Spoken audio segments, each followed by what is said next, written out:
Le circuit du Mugello sera le théâtre de deux événements extraordinaires ce vendredi, susceptibles d'influencer le destin de la Formule 1 et de bouleverser les passionnés de ce sport. Alors que Lewis Hamilton et Charles Leclerc procèdent aux dernières évaluations des composés qui définiront la campagne 2026, Romain Grosjean revient aux commandes d'une monoplace de la catégorie reine après presque 5 ans d'absence. Mais y a-t-il des aspects cachés dans ces deux récits simultanés que Ferrari et Haas ne révèlent peut-être pas? Commençons par l'évidence. Pirelli subit une pression extrême pour développer correctement les nouveaux composés de la saison 2026. Et il y a des raisons concrètes à cette préoccupation. Les changements dans la Formule 1 pour l'année prochaine sont monumentaux. Électrification à 50%, carburant entièrement durable, aérodynamique active, réglementation entièrement remaniée pour le châssis et le groupe motopropulseur. Il s'agit d'une révolution absolue. Et qu'en est-il des pneus?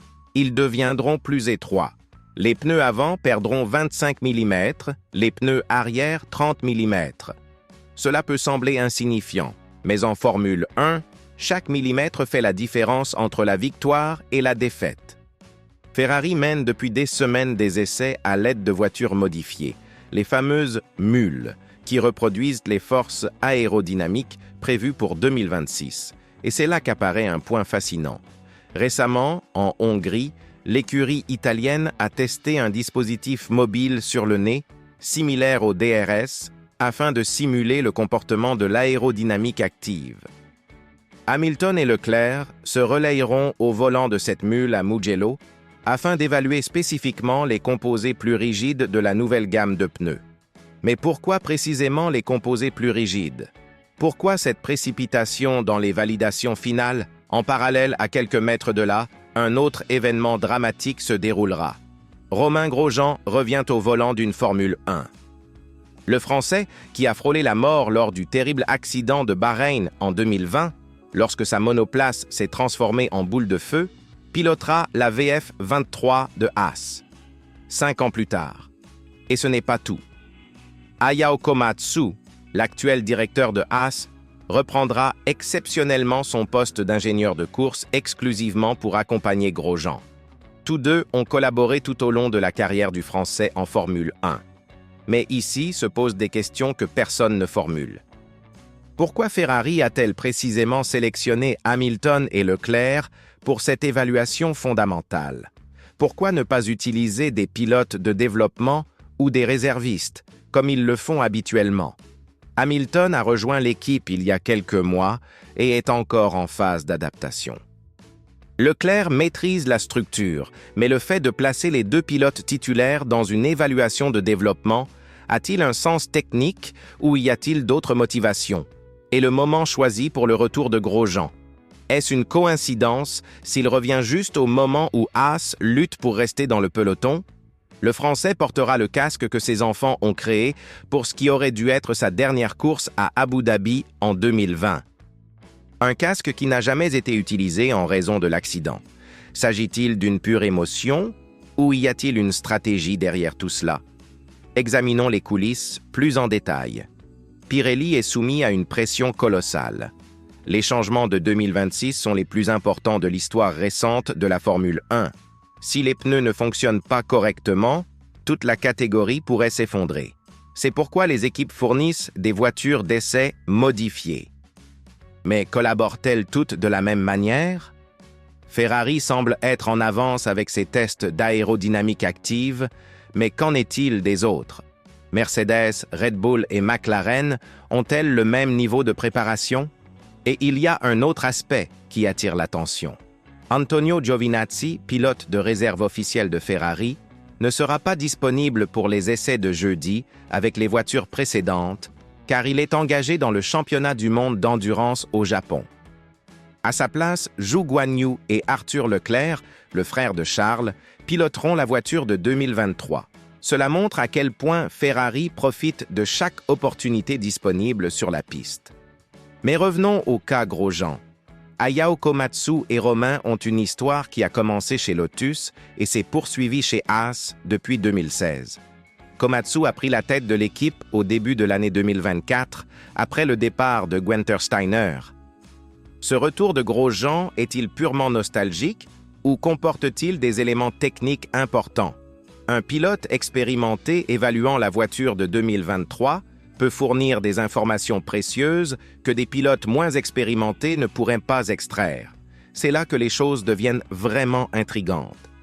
Grosjean a déclaré qu'il était impatient de contribuer au programme technique de la VF 2023 et que Haas dispose désormais du programme TPC dans le cadre de son développement continu. En d'autres termes, il ne s'agit pas seulement de nostalgie. Il s'agit d'un travail technique sérieux. Et compte tenu des difficultés rencontrées par Haas, toute information supplémentaire pourrait s'avérer cruciale pour 2025.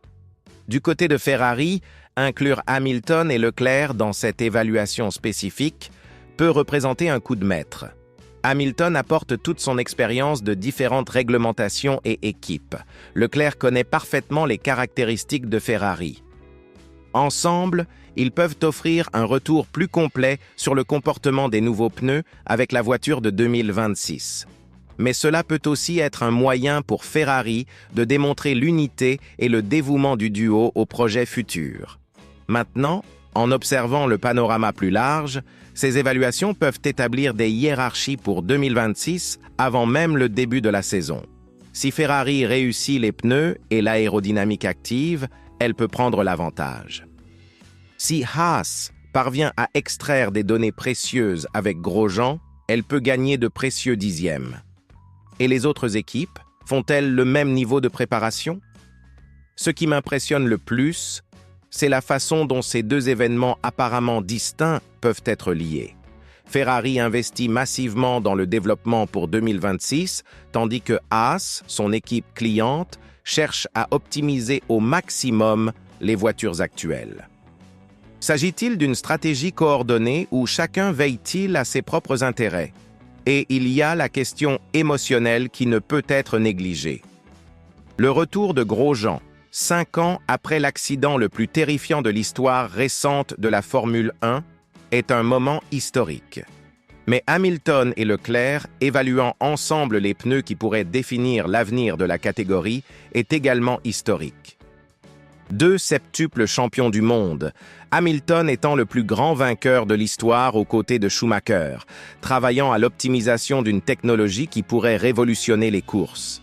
La vérité est que ces évaluations à Mugello transcendent bien au-delà de ce qu'elles semblent être à première vue. Ce sont des mouvements stratégiques qui peuvent influencer non seulement 2026, mais aussi le reste de 2025. Les données collectées aujourd'hui peuvent se transformer en avantages concurrentiels demain. Et dans l'univers de la Formule 1, où les millisecondes valent des millions, chaque information est pertinente. Alors, tandis que nous regardons Hamilton et Leclerc accélérer avec des pneus expérimentaux et Grosjean réaliser son rêve de retour, rappelez-vous, en Formule 1, rien n'est laissé au hasard. Chaque tour, chaque essai, chaque décision s'inscrit dans un gigantesque jeu d'échecs où le prix à gagner est la suprématie dans la catégorie la plus compétitive du sport automobile mondial. Et Mugello pourrait bien être l'endroit où certaines des pièces maîtresses de ce jeu ont été placées. Qu'en pensez-vous? Ferrari se prépare-t-elle mieux que ses concurrents pour 2026? Et le retour de Grosjean apportera-t-il plus que de l'émotion à Haas? Partagez vos opinions dans les commentaires et n'oubliez pas de vous abonner à la chaîne pour ne manquer aucun détail des coulisses de la Formule 1.